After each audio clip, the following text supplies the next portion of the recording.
तहरीक इंसाफ ने कौमी assembly, senate और पंजली की तमाम कायमा कमेटियों से इज्तिमाई इस्तीफे दे दिए और उन इस्तीफों से पहले पीटीआई के पास कौमी असम्बली में पब्लिक अकाउंट्स कमेटी समेत 5 अहम कमेटियों की सरबराही भी मौजूद थी, जबकि सेनेट में 8 और पंजाब असम्बली में 14 कमेटियों ने पीटीआई के जो अरकान मौजूद थे।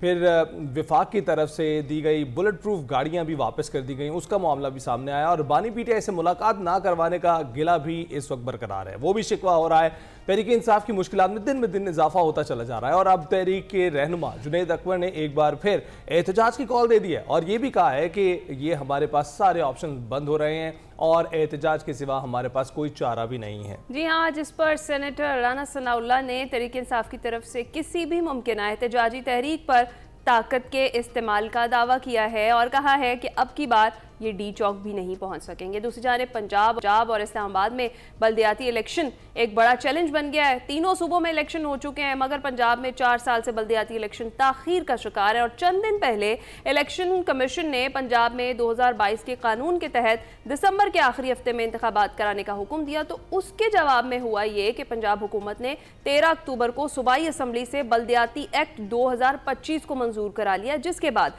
जो बल्दियाती एक्ट 2022 है वो मनसूख हो गया। कानून साजी के बाद पंजाब हुकूमत की दरख्वास्त पर इलेक्शन कमीशन ने हल्का बंदियों और बल्दियाती इलेक्शन का जो शेड्यूल है वो वापस ले लिया है। नए एक्ट के तहत बल्दियाती इंतखाबात करने का फैसला किया है और पंजाब हुकूमत को हल्का बंदी रूल्स की तकमील के लिए 4 हफ्तों की मोहलत भी दे दी गई है। इन 4 वर्षों में पंजाब हुकूमत की जानिब से 6 मरतबा बल्दियाती एक्ट में तब्दीलियां की गई हैं और 2 मरतबा हल्का बंदियां भी हो चुकी हैं, जबकि 2 बार शेड्यूल भी जारी हो चुका है, मगर उसके बावजूद बल्दियाती इलेक्शन नहीं हो सके। ये सारी सूरत हाल है, इस पर हमने करनी है बात। हमें ज्वाइन कर चुके हैं आमिर लियास राना साहब, सियाकार हैं।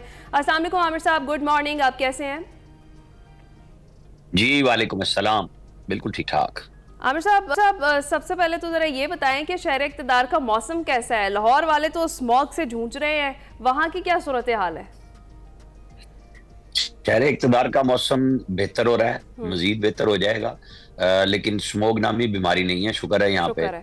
और आपके यहाँ भी चूंकि मरियम नवाज का ये दूसरा साल है, एफर्ट तो बहुत नजर आ रही है कि चूंकि ये 4-5 साल कम से कम रेगुलर एफर्ट्स के बाद कुछ बेहतर हो सकता है। कि एक बहुत पुरानी बात है कि लंदन में भी इसी तरह एक दिन सुबह स्मोग थी, फिर उन्होंने एक तवील मनसूबाबंदी की और आज भी सेंट्रल लंदन में कंजेशन चार्जेस हैं गाड़ियों पे और वहाँ पे बहुत सख्त पाबंदियां हैं।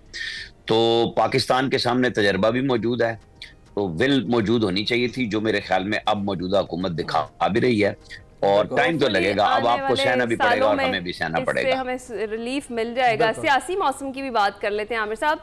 ये जो सुहेल आफरीदी जो हैं, उनकी बानी पीटीआई से मुलाकात नहीं हो पा रही है और वो तब तक काबीना ना बनाने का ऐलान भी कर चुके हैं। आपको क्या लगता है, क्या सुहेल आफरीदी की जो मुलाकात है बानी से वो जल्द हो जाएगी?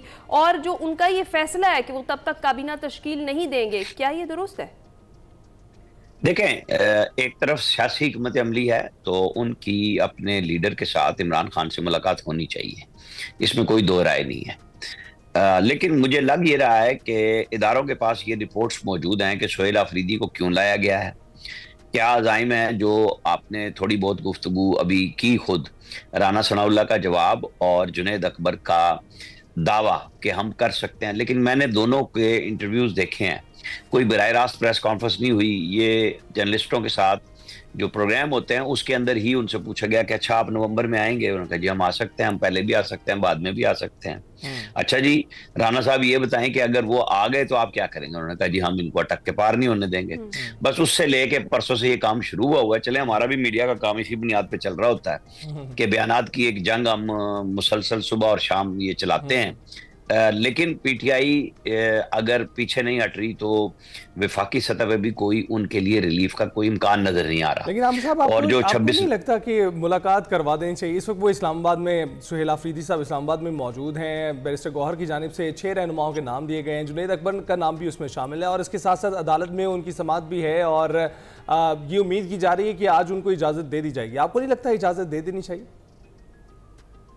देखें, जो नाम आपने बताए कि 6 गए हैं जिसमें सुहेल आफरीदी का नाम सरे फहरिस्त है, वो भी तो अदालत की इजाजत से ही दिन तय हुआ है और उसमें लिस्ट देने का मामला है, तो अदालत की इजाजत तो पहले से मौजूद है। अब बात इखलाकी, सियासी, आईनी, कानूनी जंग आप जाके लड़ रहे हैं अदालत के लार्जर बेंच में। वहां पे क्या होता है? बहरहाल मैं तो ये समझता हूं कि इजाजत दे देनी चाहिए, लेकिन जो रुकावट है तो फिर उसका मतलब ये है कि मज़ाहिमत की दावत दी जा रही है कि पीटीआई की जो यंगस्टर क़यादत है, जिसकी अब कमान जो है सोहेल अफरीदी के हाथ में है, कि उन्हें जोश भी दिलवाया जा रहा है कि होश उड़ जाएं। अब इसका फायदा किसको होगा मुझे नहीं समझ आ रही, क्योंकि इसका नुकसान तो पाकिस्तान को हो रहा है जितनी मादाराई बढ़ती है। लेकिन इमरान खान भी बात समझने के लिए तैयार नहीं है, वो सियासतदानों के साथ बात करने को तैयार नहीं है। वो चाहते हैं मिलिट्री एस्टैब्लिशमेंट के साथ बात हो, अगर बात होनी है तो उनके साथ हो, और बाकी लोगों को वो ऑप्शन भी नहीं दे रहे। अब ऑप्शन ना देने के बाद जब वो वजीर आला लाए हैं जिनके माजी का बयानात का एक तल्ख तजर्बा मौजूद है, और उसके ऊपर सारे ताने बाने बनाए जा रहे हैं, वो हुकूमत नहीं बनाते। ये हुकूमत बनाने से मुराद ये है कि जब तक काबीना नहीं बनती हुकूमत काम नहीं कर सकती। वहां पे उनके कोई हुक्म की कानूनी वैल्यू नहीं होगी कि साकिब निसार साहब ने ये फैसला दिया था कि वजीर आज़म हो या वजीर आला, वो काबीना के इजलास के बगैर फैसले नहीं कर सकते जी। तो उन्हें काबीना तो तश्कील देनी है, चाहे वो छोटी बनाएं या बड़ी बनाएं, और उसके अंदर एक और प्रेशर उनके अंदर आएगा कि वो नई काबीना में नौजवान लोगों को लाना चाह रहे हैं, और जो इंस्ट्रक्शन भी शायद उनके लिए मौजूद हैं, और जो पीटीआई का रियल ब्लड है जिसमें पुराने सियासतदान मौजूद हैं शुरू से ही, उन सबको कार्नर करने की बातें आ रही हैं। तो ये सब चीजें एक ही वक्त में शुरू हुई हैं। अल्लाह खैर करे कि कोई अकल आ जाए सब तरफ, लेकिन मुझे लगता नहीं है। अच्छा, और चैलेंज तो ये डेफिनेटली सोहेल अफरीदी के लिए होगा ही होगा। अच्छा आमिर साहब, एक और भी चीज़, बुज़दार प्लस भी इनको कहा जा रहा है, और वो यही इसलिए कहा जा रहा है क्योंकि जो सोहेल अफरीदी हैं वो पहले दिन से ही कह रहे हैं कि वो कुछ भी कर जाएंगे और वो साबित करेंगे कि लोगों ने सही पाकिस्तान तहरीक इंसाफ को वोट देकर और सही तब्दीली को चूज़ किया है। आपको लगता है कि उनकी जब मुलाकात हो जाएगी बानी पीटीआई से, और जिस तरीके से जुनैद अकबर का बयान भी है, वो हमने भी उसका जिक्र किया, आपने भी जिक्र किया, एक नई जो एहतजाज की कॉल है कोई वो दी जाएगी, क्योंकि नवंबर करीब है, और आपको याद ही है कि पिछले साल नवंबर में भी इनकी जानिब से इस तरह से एहतजाज किया गया था। उसके बाद से किसी किस्म का कोई मौसर एहतजाज कर भी नहीं पाई है पाकिस्तान तहरीक इंसाफ। देखें, आपने बड़ी तवील बात इस बारे में, एहतजाज के बारे में कर दी। असल इशू यही है कि इमरान खान चाहते क्या है, और जो गवर्नेंस की बात है वो केपी में कोई बंदा नहीं मानता। सबके हालात सब कुछ सामने है। अली अमीन गंडापुर आए, वो बयानात की एक तूफान लेके आते थे, कफन पहन के जाएंगे, फलां करेंगे। वो जो इनका अपना वोटर है ना, उसको लेके चल रहे हैं, एक बयानिए की जंग में लेके जा रहे हैं, लेकिन लोगों को सूबे के अंदर गवर्नेंस नाम की कोई चीज नहीं मिल रही, वहां अमन अमान नहीं मिल रहा, और अब भी कोई कोशिश नहीं हो रही। ये बयानिए की बुनियाद पे चल रहा है कि आप इस तरफ जाएं नहीं कि आपने कोई काम दिखाना है, आपको सूबों के मुकाबले की तरफ जाना चाहिए आपस में कि कौन आम आदमी के रिलीफ के लिए कितना काम कर सकता है। वहां रेस्क्यू 1122 वालों के पास रस्सी नहीं होती, वो तैराकी नहीं जानते, वो कश्तियां नहीं रखते अपने पास, तो टिकटॉकर भर्ती किए हुए हैं। तो ये सुबह, और ये वो वजीर आला का दौर था अली अमीन का जो कहता है पिछले 10 साल की मेरी जिम्मेदारी नहीं है, जबकि हुकूमत इमरान खान की है 12वें साल में, तो जिम्मेदारी तो पीटीआई की है। हर उस जिम्मेदारी से ये बरी जिम्मा होने की कोशिश करते हैं जिसका जवाब इन्हें देना होता है। ये एक नया बयानिया लेके आते हैं मुजाहिमत का, ताकि लोगों में ये चूरन बिकता रहे। इसमें छोटी सी बात आपसे करूं, आपने बल्दियात की पहले बात भी की, तो क्या इख्तियार दे दिया इन्होंने? जो बड़े दाई थे कि हम तो बड़ा नया सिस्टम लाए हैं, बड़ा क्रिस्टल लाए हैं। पंजाब में तो बिल्कुल तनकीद ठीक है कि जब वहां पे इलेक्शन ही नहीं हो रहे, लेकिन जिन्होंने इलेक्शन कराए हैं, जी जिन्होंने इलेक्शन कराए ही नहीं उनको तो अलग से तनकीद है, लेकिन जिन्होंने कराया उन्होंने इख्तियार क्या दिया है? सिंध के अंदर क्या हो रहा है, पंजाब आप केपी में देख लें, उनके लोग रोज मुजाहरे कर रहे हैं, फंड्स नहीं है, इख्तियार नहीं है। तो बेइख्तियार बल्दियाती निजाम के ऊपर एक खर्चा है, और ये ठीक ठाक बड़ा खर्चा है पंजाब गवर्नमेंट के लिए। मैं बिल्कुल ये नहीं कह रहा कि जी उन्होंने को बहुत अच्छा काम किया है, भाई आप कराएं और इख्तियार दें, ताकि कुछ सूबाई हुकूमत को रिलीफ हो कि जो बल्दियाती इदारे हैं वो अपना काम कर रहे हैं और सूबाई हुकूमत अपना काम करे।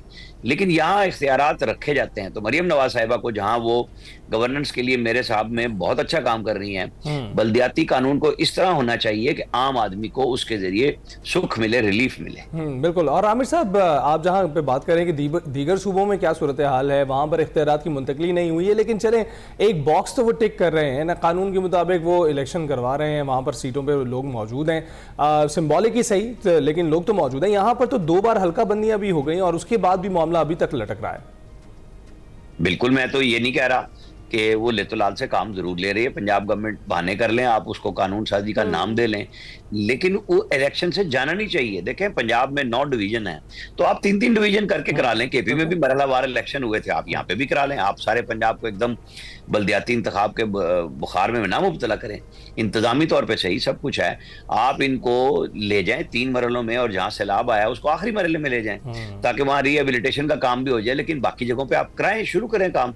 अब आपको 1 महीना मिल गया है हल्का बंदियों का, तो फिर आप शुरू करें काम, और उसके बाद शेड्यूल लें और बल्दियाती इलेक्शन होने चाहिए।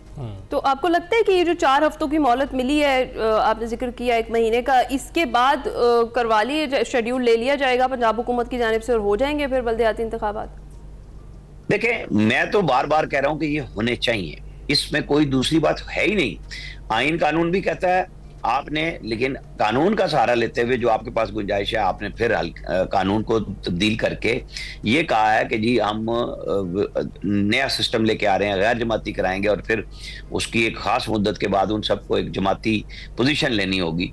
उसके अंदर क्वेश्चन मार्क तो आ रहे हैं, लेकिन जो भी आप करना चाहते हैं, सूबाई हुकूमत का इख्तियार है, तो फिर कराएं, उसको डिले ना करें, बल्कि इसकी एक मैकेनिज्म बनाएं जो लोगों के सामने आए कि हल्का बंदियों को जो 4 हफ्ते में काम करना है उसको भी करें। इलेक्शन कमीशन को भी इन्वॉल्व होना चाहिए बड़ा खुलम खुला, क्योंकि 1-2 दफा मेरी चीफ इलेक्शन कमिश्नर से इस पे बात हुई है।